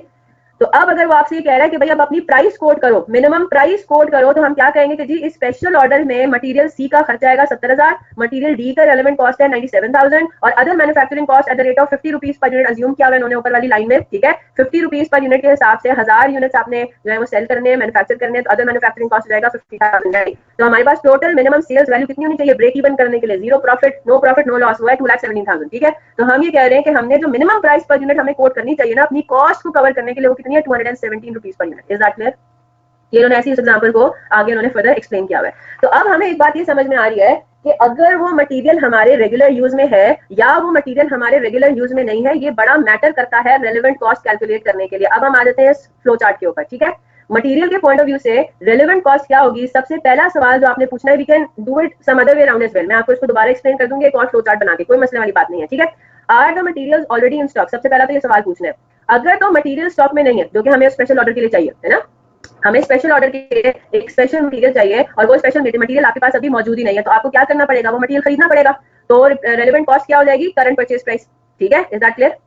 यहाँ तक बात समझ आ गई? करंट परचेज प्राइस हम कह देंगे जी 1000 यूनिट्स हमें चाहिए मटेरियल एक्स के, मटेरियल एक्स स्टॉक में मौजूद नहीं है, तो स्पेशल ऑर्डर की एक कॉस्ट आ जाएगी मटेरियल एक्स को खरीदने की, करंट कॉस्ट है ना, करंट परचेज प्राइस। ये तो हो गया सिंपल। अगर वो मटेरियल ऑलरेडी स्टॉक में है तो फिर आपको 3 सवाल पूछने पड़ेंगे। ठीक है, और ये सवाल किससे रिलेटेड है कि क्या वो रेगुलर यूज में है या नहीं। ठीक है, will they replace, are they in continuous use और are these for existing customers. इसको अगर मैं पूरे को समराइज कर दूं तो सवाल ये बनता है कि क्या वो स्टॉक आप अब रेगुलरली इस्तेमाल करते हो या नहीं करते, क्या वो मटेरियल आपके रेगुलर यूज में है या अब आपने उस मटेरियल को इस्तेमाल करना डिसकंटिन्यू कर दिया लेकिन स्टॉक अभी भी आपके पास पड़ा हुआ है। ठीक है, इज दैट क्लियर? तो अगर तो वो मटेरियल अब आप रेगुलर इस्तेमाल नहीं करते लेकिन स्टॉक आपके पास अभी भी उसका पड़ा हुआ है, तो फिर सवाल उठता है कि क्या इसको हम कहीं और लगा सकते थे।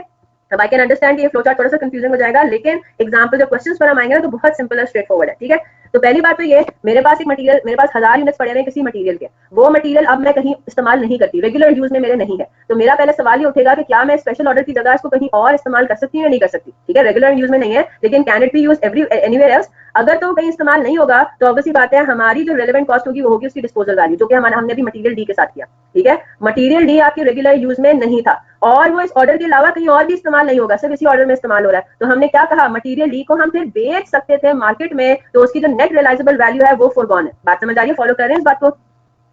हाँ जी, कैन यू फॉलो दिस?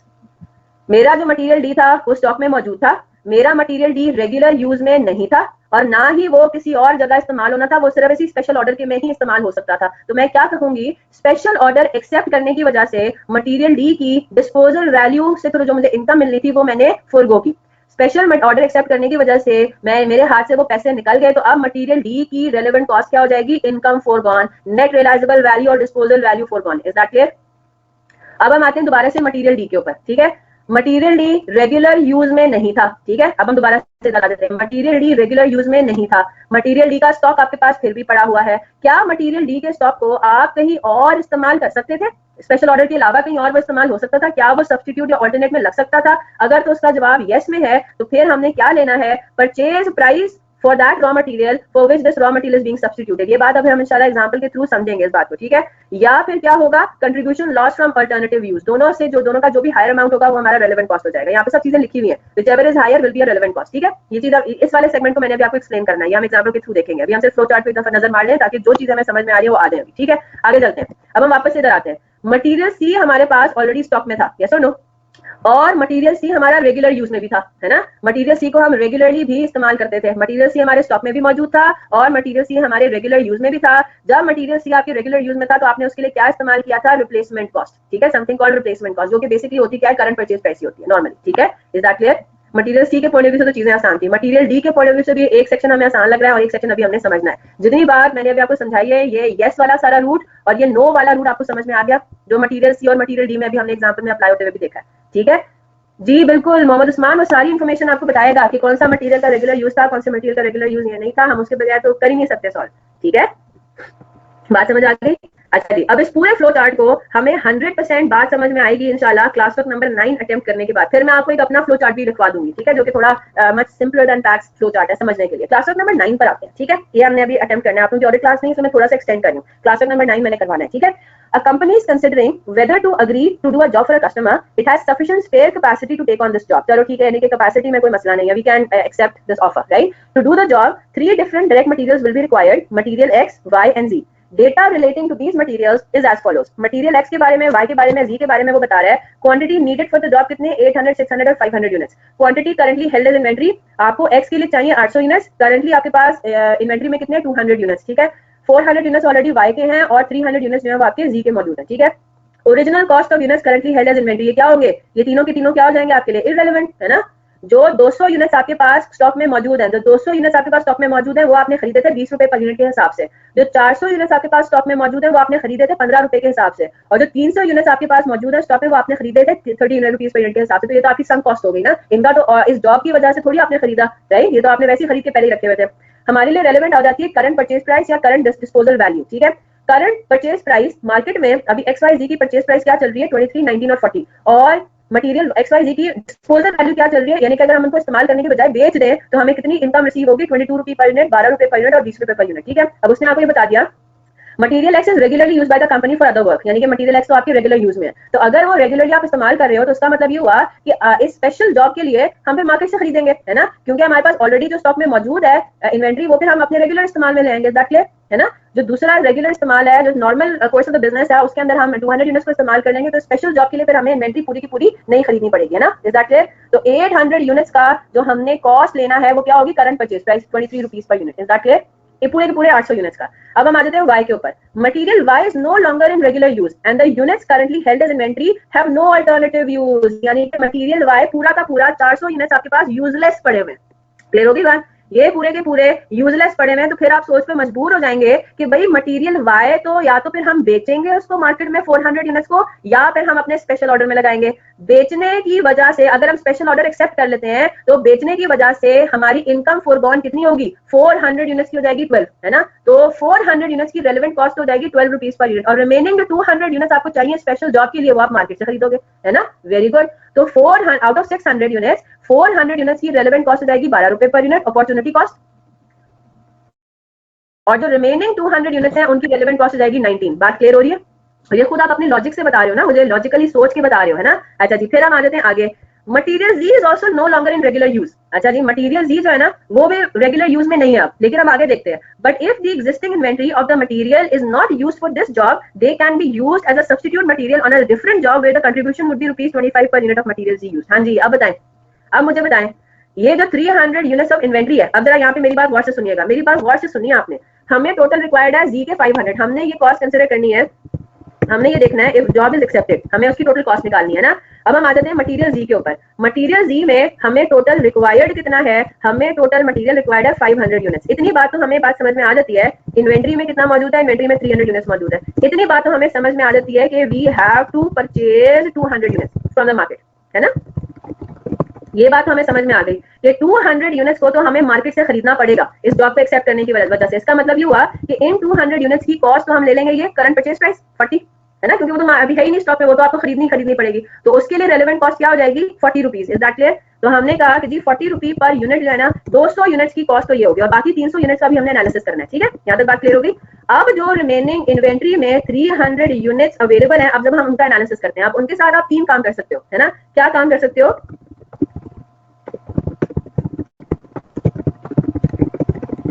क्या डिस्पोजल वैल्यू, 20 रुपी पर यूनिट।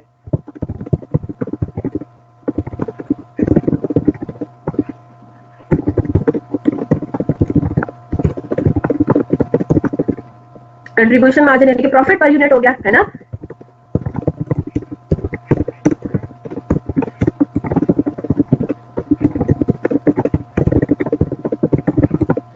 अच्छा जी, मुझे बात बताइए, अब आपके सामने अगर ऑप्शन दी जाए, ठीक है, पहली बात तो ये कि हमने मटेरियल जी को अब ये कैलकुलेट करना है कि अगर हम मटेरियल जी को करंट जॉब में लगाएं तो हमारी कॉस्ट क्या होगी। Is that clear? 300 यूनिट्स आपको मार्केट से नहीं खरीदने पड़ेंगे क्योंकि 300 यूनिट्स आपकी इन्वेंट्री में ऑलरेडी मौजूद है, तो current replacement cost, current purchase cost तो आपकी इररिलेवेंट हो गई, है ना। अब हम इधर आ जाते हैं। मैं अगर आपसे पूछूं कि करंट जॉब में जो भी हम सोच रहे हैं कि एक्सेप्ट करें या ना करें, इस जॉब में मटेरियल जी को लगाने की अपॉर्चुनिटी कॉस्ट आप क्या लेंगे। अब आपको नजर आ रहा है ना कि अगर आप इस जॉब में मटेरियल जी को लगा देते हैं तो there will be 2 types of incomes forgone. Yes, आपको एक तो डिस्पोजल इनकम फॉरगॉन हो सकती है, या फिर जो कंट्रीब्यूशन मार्जिन आप फॉरगो कर रहे हैं वो भी आपका क्या है, इनकम फॉरगॉन है ना। कि अगर आप करंट जॉब के अंदर इसको लगा देते हैं, मुझे बात बताइए आप इन दोनों में से कौन सी सिलेक्ट करेंगे, अपॉर्चुनिटी कॉस्ट क्या होगी। अगर आपको ऑप्शन दिया जाए, यू विल गो इनकम के केस में you will go for a higher option, yes और नो, हायर लेंगे ना। इनकम के केस में आप हायर ऑप्शन को सिलेक्ट करते हो, तो मुझे बात बताइए, अगर आपके सामने मैं ये ऑप्शन रख दूं कि इसको डिस्पोज करें या दूसरे जॉब में लगाएं, तो आप मुझे कहेंगे दूसरे जॉब से हमें ज्यादा बेनिफिट मिल रहा है, तो हमने पहले तो ये ऑप्शन सिलेक्ट कर दिया है ना। अब मुझे बात बताइए, मैं आपको ये कह रही हूँ कि चलो जी हम इसको दूसरी जॉब में लगा ही नहीं रहे, हम तो इसको आप करंट जॉब में लगा रहे हैं, जिसको हम करंट उसमें कंसिडर कर रहे हैं, तो आप क्या कहेंगे, चलो जी मेरी इनकम लूज हो गई। मैंने जो बेनिफिट अपने दिमाग में रखा हुआ था कि मैं मटेरियल जी के 300 यूनिट्स को दूसरी जॉब में लगा के 25 रुपीज पर यूनिट का कंट्रीब्यूशन मार्जिन अर्न करूंगी, आपने उस जॉब में लगाने नहीं दिया। आप अब मुझे इस करंट जॉब के बारे में बात करेंगे, मटेरियल जी को इसमें लगा देना, तो 300 यूनिट्स पे मेरी इनकम फॉरगॉन क्या होगी, higher of the 2 income options. Is that clear?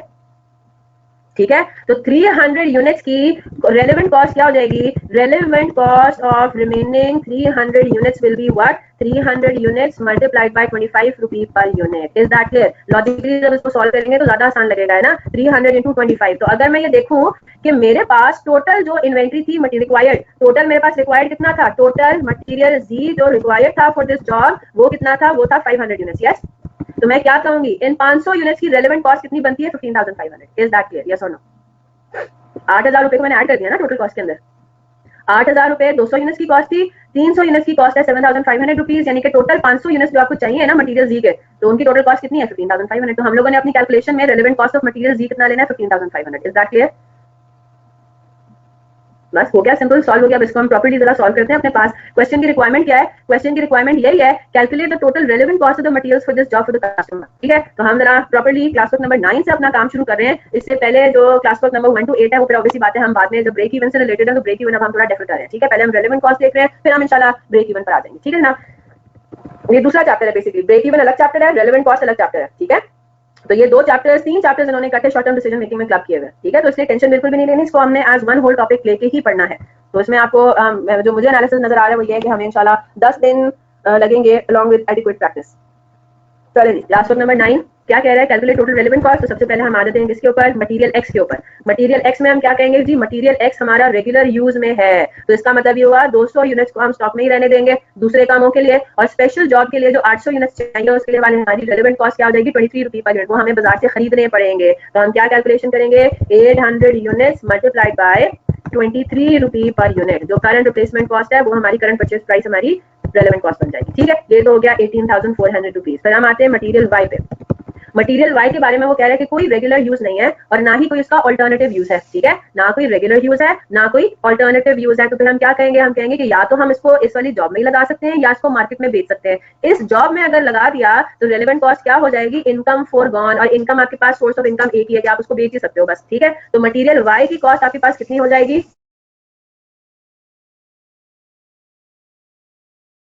हमारे पास क्या हो जाएगा? 400 यूनिट्स जो आप इस्तेमाल कर लेंगे अपनी करंट जॉब के अंदर, जॉब इन हैंड है ना, जो 400 यूनिट्स हो जाएंगी उनकी रेलेवेंट कॉस्ट होगी 12 रुपये per unit. Income for gone, अब इनकम आप 400 यूनिट्स पे ही कमा सकते थे, है ना, और तो आपने आपके पास इतनी इन्वेंट्री मौजूद थी, आप या तो उसको बेचेंगे या उसको जॉब में लगा देंगे। जॉब में लगा दी तो इन 400 यूनिट्स की इनकम लूज हो गई, है ना, और जो बाकी 200 यूनिट्स रिक्वायर्ड है फॉर द जॉब वो आप ओपन मार्केट से खरीद लेंगे। कितनी प्राइस पे? 19 रुपीज पर यूनिट पे। Is that clear?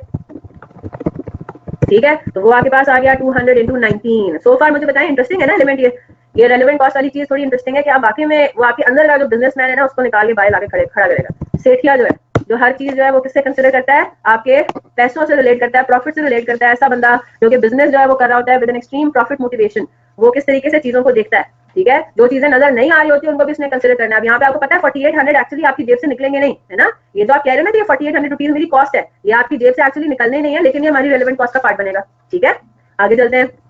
फिर उसके बाद आता है मटेरियल जी। मटेरियल जी के बारे में वो कह रहा है कि भाई आपके पास इसका ऑल्टरनेटिव यूज एग्जिस्ट करता है ना, तो हमारे पास इनकम्स, मैं यहाँ पे थोड़ा सा नोट भी लिख देती हूँ, incomes forgone are of 2 different types. ठीक है, एक तो आपके पास है disposal income from sale in market,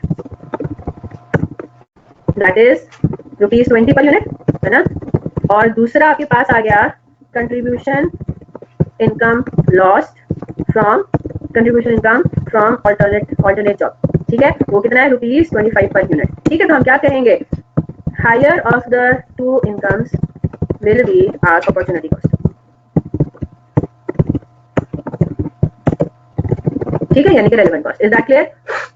नहीं, एक्स्ट्रा मैं लिखवा रही हूँ फॉर अंडरस्टैंडिंग। क्वेश्चन में तो उसने सिर्फ आपको कैलकुलेट करने को कहा, उसने एक्सप्लेन करने को भी नहीं कहा। तो ये तो मैं सिर्फ आप लोगों के लिए लिखवा रही हूँ। ठीक है, ये मैं रूल्स अभी दोबारा लिखवाऊंगी, मैं आपको बता रही हूँ, मैं अपना फ्लो चार्ट भी आपको बनवाऊंगी। ठीक है, तो इसकी टेंशन ना लें, सब चीजें मैं लिखवा दूंगी। तो income for gone of 2 different types, एक तो डिस्पोजल इनकम है, या तो डिस्पोजल इनकम आप अर्न कर सकते थे या फिर आप कंट्रीब्यूशन मार्जिन अर्न कर सकते थे। तो उनमें से लॉस्ट क्या लेंगे? आप लोगे हायर, या आप हायर ऑप्शन की तरफ जाओगे, जो कि आप इस जॉब की वजह से हायर ऑप्शन अब आपका लूज हो गया आपसे, है ना। तो अब हमारे पास क्या हिसाब किताब होगा? 300 यूनिट्स जो ऑलरेडी स्टॉक में थे, इनसे रिलेटेड आप 20 रुपए या 25 रुपए कमा सकते थे, जो अब नहीं कमाओगे। तो इन 300 यूनिट्स के लिए आपके पास अपॉर्चुनिटी कॉस्ट क्या होगी? 300 यूनिट्स के अंदर अपॉर्चुनिटी कॉस्ट होगी 25 rupees per unit, higher of the two incomes for one. ठीक है, 300 इंटू 25, और जो रिमेनिंग आपके पास 200 यूनिट्स आपको एडिशनल चाहिए, वो तो इन्वेंट्री में नहीं थे, वो तो आपका कोई बेचने का कोई सिनेरियो बनता ही नहीं है, डिस्पोजल इनकम लॉस या कंट्रीब्यूशन मार्जिन लॉस का तो कोई सिस्टम बनता ही नहीं है। तो वो आपको 200 यूनिट्स अब इस जॉब के लिए खास खरीदने पड़ेंगे, किसमें से? मार्केट में से। Is that clear? तो उसके लिए करंट परचेज प्राइस हम लेंगे at the rate of 40 rupees per unit. ठीक है, 200 units at the rate of 40 rupees per unit, तो वो आपके पास क्या बन जाता है?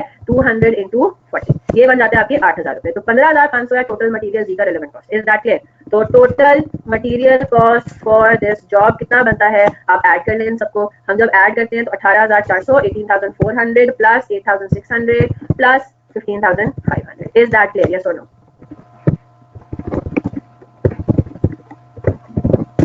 42,500। ठीक है, चलिए मैं इसके अंदर आपको फ्लो चार्ट बनाती हूँ। फॉक्सेट रीडर पे ही मैं, पेंट पे मैं कोशिश करती हूँ कि मैं चाह रही हूँ मैं ड्रॉ करके बनाऊँ, मुझे मजा उसी में ही आएगा। ओहो।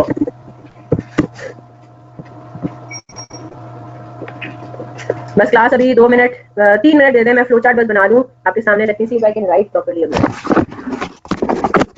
ये वही फ्लो चार्ट है, उसी वही बातें बता रहा है जो कि पैके हैंडबुक में भी है, लेकिन थोड़ा डिफरेंट तरीके से उसको मैंने एक्सप्रेस करना है, ठीक है।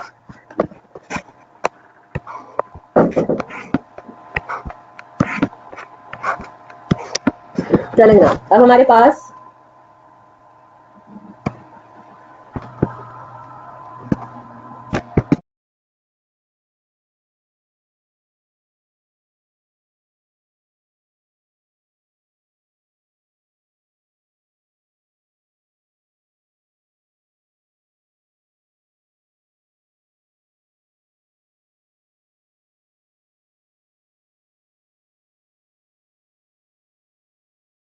जल्दी जल्दी कॉपी करें क्योंकि मैं स्क्रॉल डाउन करती रहूंगी।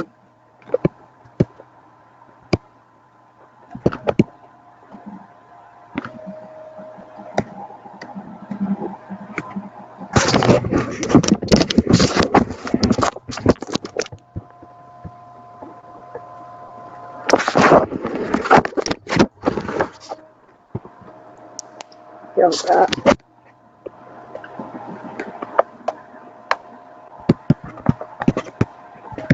चले जी, सोच के बताएं, अगर रिक्वायर्ड मटेरियल हमारे रेगुलर यूज में आता है तो हम क्या अमाउंट लेते हैं? हाँ जी, अगर रिक्वायर्ड मटेरियल हमारे रेगुलर यूज में आता है तो भले वो स्टॉक में है या नहीं है, करंट परचेज प्राइस या एग्जैक्टली रिप्लेसमेंट कॉस्ट, है ना। अगर रिक्वायर्ड मटेरियल रेगुलर यूज में है तो वो भले हमारी इन्वेंटरी में मौजूद है या नहीं, ठीक है। इसको भी एक्सप्लेन यहाँ पे कर देती हूँ, मैं यहाँ पे लिख देती हूँ।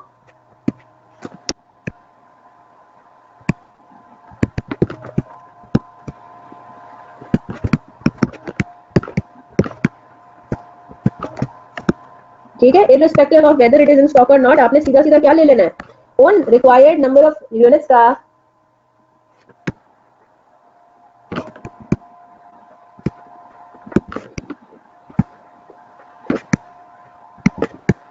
और या ये भी हो सकता है ना कि वो पर्टिकुलर मटेरियल जो हम इस्तेमाल करना चाह रहे हैं अपने फिनिश गुड में, वो हम खुद मैन्युफैक्चर करते हैं। तो अगर खुद मैन्युफैक्चर करते हैं तो फिर उसकी क्या ले लेंगे। अभी तक हमने ऐसा सिनेरियो नहीं देखा, लेकिन आप ये लिख लीजिए।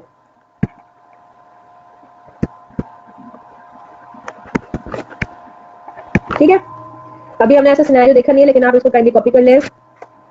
करने तो मुझे बताइएगा, फिर आगे चलते हैं। ये तो हो गया अगर रिक्वायर्ड मटेरियल हमारा रेगुलर यूज में है, ठीक है। अब हम देख लेते हैं अगर हमारा, इसको मैं थोड़ा और लंबा कर दूं,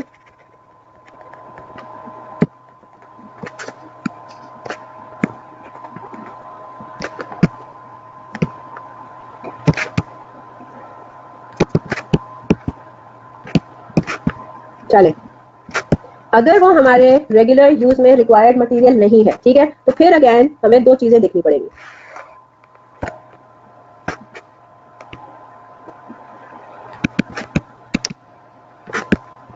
चले, ये जरा मुझे आंसर करें। मुझे मटेरियल वाई चाहिए, मटेरियल वाई रेगुलर यूज में नहीं है और वो मेरे स्टॉक में भी नहीं है, तो मुझे वह बताइए मटेरियल वाई के जितने भी नंबर ऑफ यूनिट्स रिक्वायर्ड है उनके लिए रेलेवेंट कॉस्ट क्या हो जाएगी। ना वो मेरी इन्वेंट्री में मौजूद है, ना ही वो मैं रेगुलर यूज में इस्तेमाल करती हूँ, तो मेरी क्या हो जाएगी फिर, मुझे उस जॉब के लिए रेलेवेंट कॉस्ट क्या पड़ेगी, current purchase cost, current purchase cost, है ना, या variable manufacturing cost. Exactly, is that clear. मेरी बात गौर से सुनिएगा, अगर मटेरियल वाई मेरी इन्वेंट्री में मौजूद होता तो मैं सोचती ना कि मैं इस इन्वेंट्री को या तो बेच सकती थी या मैं इसको इस करंट जॉब में इस्तेमाल कर सकती थी। Is that clear. अगर वो इन्वेंट्री मेरे पास मौजूद होती तो मैं कहती ना कि ओहो इस इन्वेंट्री से तो मैं इनकम कमा सकती थी, लेकिन अब मैं इस इन्वेंट्री को करंट जॉब में लगा रही हूँ, है ना। अगर वो नॉन रेगुलर जो आपका मटेरियल अब इस्तेमाल में भी नहीं है, वो आपके स्टॉक में भी नहीं है और आपको इस जॉब के लिए चाहिए, तो आपको उसको जाके खरीदना पड़ेगा करंट मार्केट से। Is that clear. तो रेलेवेंट कॉस्ट क्या हो जाएगी, आपकी करंट या आपकी एक्सपेक्टेड, वही हो जाएगी बात, है ना, आपकी करंट या एक्सपेक्टेड परचेज कॉस्ट, यानी कि मार्केट को और मार्केट में क्या चल रही है, या अगर आप उस पर्टिकुलर मटेरियल को खुद मैन्युफैक्चर करते हैं और अब एज रॉ मटेरियल आपने उसको इस्तेमाल करने आगे कहीं पे, तो उसकी वेरिएबल मैन्युफैक्चरिंग कॉस्ट। यहां तक जल्दी से कॉपी करें, फिर आगे चलते हैं।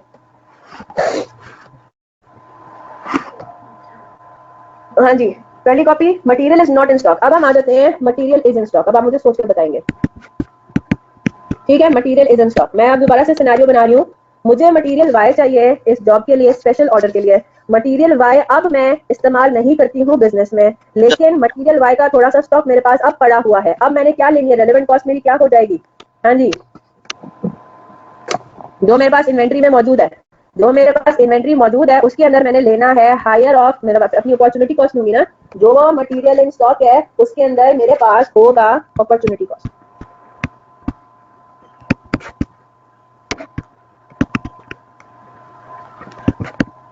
ठीक है, अब इसको जरा फर्दर एक्सप्लेन करने के लिए, अब अपॉर्चुनिटी कॉस्ट में क्या क्या चीजें लेनी है वो हायर ऑफ वाली चीज है ना, इसलिए मैंने यहाँ पे ये ट्रायंगल बना दिया कि इसको हम एक्सप्लेन कर देंगे फ्लो चार्ट से बाहर, ताकि हमारे पास एक अच्छा सा एक नोट बन जाए। हाँ जी, चलिए आगे, कॉपी कर लिया।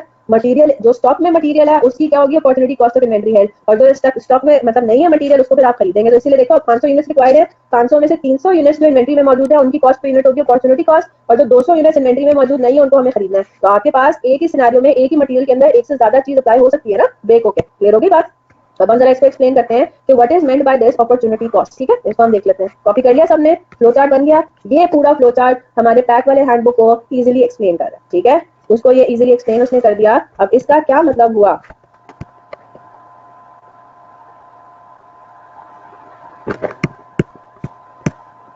सैटरडेज को मुझे बड़ा मजा आता है, सैटरडेज को आप अपना फेवरेट सब्जेक्ट जो सीमैक है उसको आप ज्यादा टाइम देते हैं, और संडेज भी है ना, सैटरडेज और Sunday very enjoyable for me, हाँ जी, है ना, किसी ने जवाब ही नहीं दिया, यस मैम, बहुत मजा आता है, ये बोलना चाहिए आप लोगों को।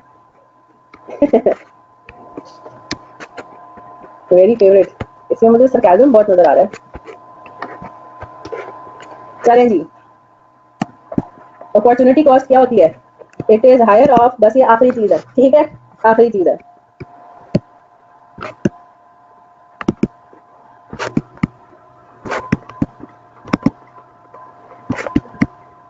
है ना, डिस्पोजल वैल्यू या नेट रियलाइजेबल वैल्यू फॉर कौन, बस ये खत्म होने वाला है, कंट्रीब्यूशन, कंट्रीब्यूशन कॉपी कर लें,